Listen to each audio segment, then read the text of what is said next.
जय हिंद दोस्तों। जैसा कि आपने कल के वीडियो में देखा कि समीक्षा अधिकारी के लिए हम 7 ऐसे कोर टॉपिक्स पर चर्चा किए हैं जिस पर आप फोकस करके तैयारी करेंगे तो आप अच्छा नंबर अर्जित कर सकते हैं। आज हम लोग समीक्षा अधिकारी के बुक लिस्ट पर चर्चा करेंगे। तो चलिए देखते हैं। सबसे पहले हम लोग करंट अफेयर्स के बुक लिस्ट पर चर्चा करेंगे। देखिए, मेरे अनुसार जो है करंट अफेयर्स के लिए आपको 2 मैगजीन पढ़ना चाहिए। एक तो मंथली और एक जो है ईयरली।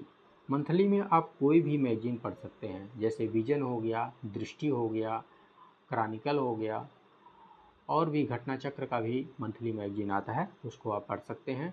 या पहले से यदि कोई मंथली मैगजीन आप फॉलो कर रहे हैं तो उसको आपको फॉलो करना चाहिए, ठीक है। और एक तो आपको ईयरली पढ़ना है, वो भी घटना चक्र का जो आई वाला मैगजीन आता है उसको पढ़ना है। ये मार्केट में आ गया है। अब समस्या आपके लिए ये है कि मंथली मैगजीन जो पहले से पढ़ रहे हैं उनके लिए तो ठीक है, लेकिन यदि आप मंथली मैगजीन नहीं पढ़े हैं तो अब आपके पास मोटा मोटा 2 महीना बचा हुआ है समीक्षा अधिकारी के एग्ज़ाम के लिए। तो अब तो आप मंथली मैगजीन नहीं पढ़ पाएंगे। तो इसके लिए जो है लक्ष्य पीसीएस का आप 60 नोट्स मंथली ले सकते हैं, ठीक है। तो ये हैंड रिटन नोट्स हैं। ये क्रॉनिकल मैगजीन से निकाला गया है। मंथली जो क्रॉनिकल मैगजीन आती है उससे ये नोट्स निकाला गया है, और ये 27 से 28 पेज में रहता है, मैक्सिमम 30 पेज में आपको मिलेगा, ठीक। तो ये 60 नोट्स आप आधे घंटे में जो है 1 मंथ का जो है पढ़ सकते हैं। आधे घंटे में आप तैयार कर सकते हैं। बहुत क्रिप्सी नोट्स निकाला गया है। तो इसको यदि आप बाई करना चाहते हैं तो दिए गए नंबर पर आप व्हाट्सएप या टेलीग्राम कर सकते हैं।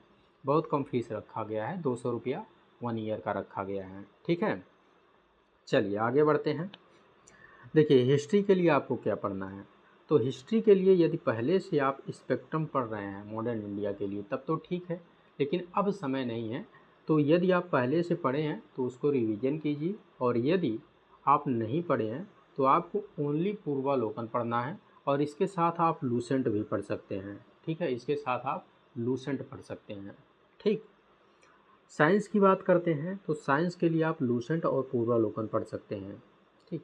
पूर्वालोकन सफिशियंट है। कुछ लोग कहते हैं कि पूर्वालोकन से क्वेश्चन नहीं आता है, लेकिन आप जो है पिछले गत वर्षों का 2-3 वर्षों का पेपर उठा करके मिलाएंगे जब, तब आपको वहीं से सारे क्वेश्चन देखने को मिलेंगे, ठीक है। तो पूर्वालोकन जो है सफिशियंट है। पूर्वालोकन के साथ यदि आप लूसेंट पढ़ लेते हैं तो सोने में सुहागा हो जाएगा, ठीक। अब ज्योग्राफी की बात करते हैं। तो ज्योग्राफी में आपको महेश बर्नवाल पढ़ना है। यदि पहले से पढ़े हैं तो रिवीजन करना है। यदि पहले से महेश बर्नवाल नहीं पढ़े हैं तो आपके पास समय कम है, 2 महीना बस बचा हुआ है। महेश बर्नवाल आप नहीं पढ़ पाएंगे, ठीक है। यदि पढ़ते हैं तो और पोर्शन आपके छूट जाएंगे। तो आपको क्या करना है, एटलस लेना है। एटलस और पूर्वालोकन, ये 2 चीज़ पढ़ना है।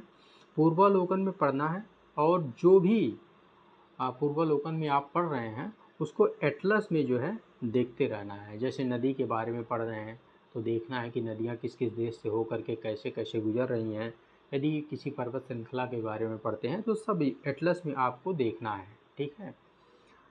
अब बात करते हैं एनवायरनमेंट की। तो एनवायरनमेंट के लिए आपको पूर्वालोकन पढ़ना है, इसके अलावा कुछ नहीं पढ़ना है, ठीक है। पूर्वालोकन सफिशियंट है इसके लिए। पॉलिटी की बात करें तो पॉलिटी के लिए आपको लक्ष्मीकांत पढ़ना है। यदि पहले से पढ़े हैं फिर वही रूल लागू होता है। यदि पहले से आप लक्ष्मीकांत पढ़े हैं तो उसको रिवीजन करना है, ठीक। आज से आपको नहीं पढ़ना है। ये नहीं कि आज से नए सिरे से हम जो है लक्ष्मीकांत पढ़ना स्टार्ट करते हैं, नहीं। यदि पहले से आप पढ़े हैं तो रिवीजन करना है, अदरवाइज आपको पूर्वालोकन पढ़ना है, ठीक है। इसके अलावा आपको कुछ और नहीं पढ़ना है, क्योंकि आपके पास अब ज़्यादा समय नहीं बचा हुआ है ये स्टैंडर्ड बुक पढ़ने के लिए, ठीक है। आगे बढ़ते हैं, अर्थव्यवस्था की बात करते हैं, यानी कि इकोनॉमी की बात करते हैं। तो इकोनॉमी के लिए आप जो है पूर्वालोकन पढ़िए, इतना सफिशियंट है। इसमें 3-4 चैप्टर ऐसे हैं जिसको आप पढ़ लेते हैं तो वहीं से सारे क्वेश्चन लगभग बनते हैं, ठीक है। जैसे बैंकिंग हो गया, मुद्रा हो गया, पंचवर्षीय योजना हो गया। उसके बाद जो योजना गवर्नमेंट के द्वारा लॉन्च की जाती है समय समय पर, उसको यदि आप देख लेते हैं तो वहाँ से क्वेश्चन जो है आपके हो जाएंगे, और करंट अफेयर से कुछ क्वेश्चन यहाँ से कवर हो जाते हैं।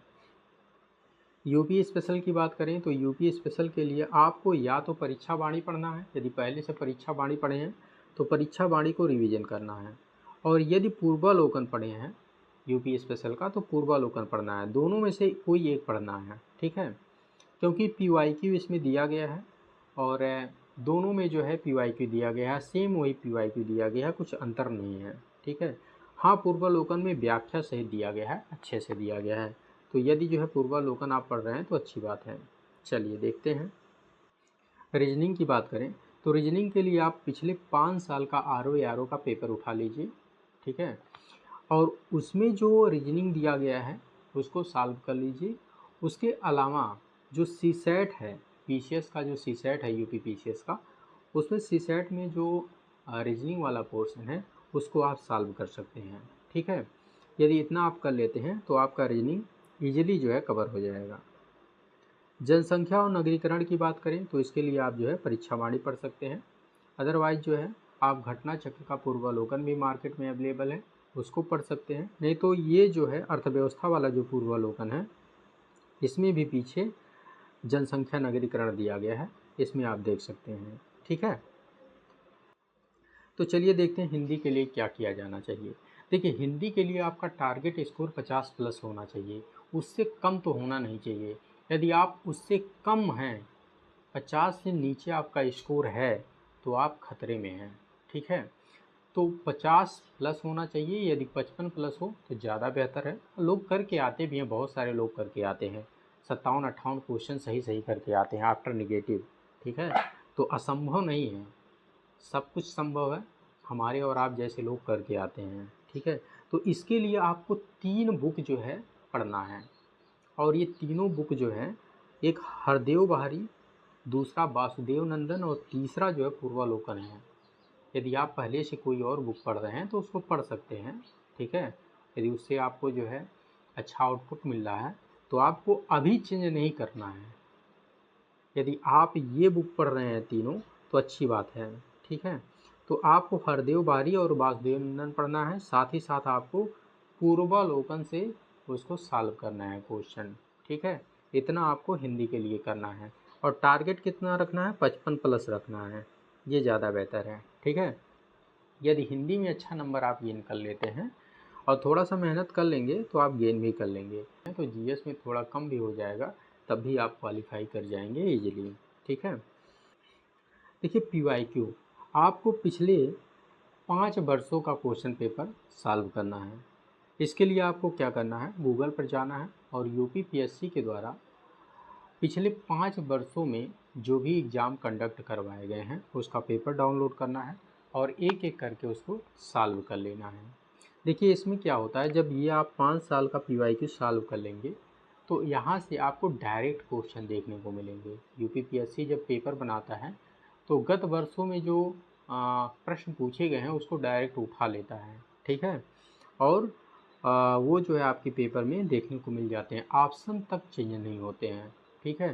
तो आप 5 साल का जो है PYQ सॉल्व कर लीजिए, ठीक। देखिए, अब बात करते हैं टेस्ट सीरीज की। देखिए, टेस्ट सीरीज बहुत ही इम्पोर्टेंट है, इसको कुछ लोग लाइटली लेते हैं लेकिन आपको लाइटली नहीं लेना है। जैसे युद्ध क्षेत्र में, युद्ध भूमि में जब योद्धा जाता है तो उसके पहले जो है वो तैयारी करता है, युद्ध की तैयारी करता है, ठीक है। तो उसी तरह से आप जब एग्ज़ाम देने जा रहे हैं उससे पहले आपको जो है प्रैक्टिस करना है, खूब प्रैक्टिस करना है, ठीक है। तो आप किसी का भी जो है टेस्ट सीरीज ले सकते हैं, मार्केट में भी बहुत सारे टेस्ट सीरीज अवेलेबल हैं, टेलीग्राम पर ऑनलाइन भी जो है बहुत सारे जो है कोचिंग वाले टेस्ट सीरीज चला रहे हैं। जो आपको अच्छा लगे वो टेस्ट सीरीज आप ज्वाइन कर सकते हैं, लेकिन आपको टेस्ट सीरीज देना ही देना है। आप लक्ष्य PCS का भी टेस्ट सीरीज ज्वाइन कर सकते हैं, लक्ष्य PCS के द्वारा भी कंडक्ट करवाया जा रहा है। तो इसको ज्वाइन करने के लिए आप दिए गए नंबर पर व्हाट्सएप या टेलीग्राम करके संपर्क कर सकते हैं और इससे जुड़ सकते हैं, ठीक है। तो ओवरऑल ये जो है आपका बुक लिस्ट है, ये स्ट्रेटजी है, ठीक है। इसको यदि आप फॉलो करते हैं तो निस्संदेह आपको बेनिफिट मिलेगा। यदि इसके अलावा आपका कोई और सोर्स है जिसको आप पहले से पढ़ रहे हैं, फॉलो कर रहे हैं और उससे आपको बेनिफिट मिल रहा है, तो निस्संदेह आपको जो है उसे ही फॉलो करना चाहिए, स्किप नहीं करना चाहिए, क्योंकि अब समय नहीं है आपके पास, केवल 2 महीने का समय है। इसमें ये पढ़ लेते हैं, वो पढ़ लेते हैं, इधर उधर उछल कूद करेंगे तो निस्संदेह आप अपना समय गंवा देंगे और अपने लक्ष्य को प्राप्त करने में चूक जाएंगे। ठीक है, तो ऐसी गलती नहीं करनी है। यदि पहले से कोई सोर्स फॉलो कर रहे हैं तो उसको जो है अनवरत कीजिए। तो चलिए मिलते हैं नेक्स्ट वीडियो में, तब तक के लिए जय हिंद, जय भारत।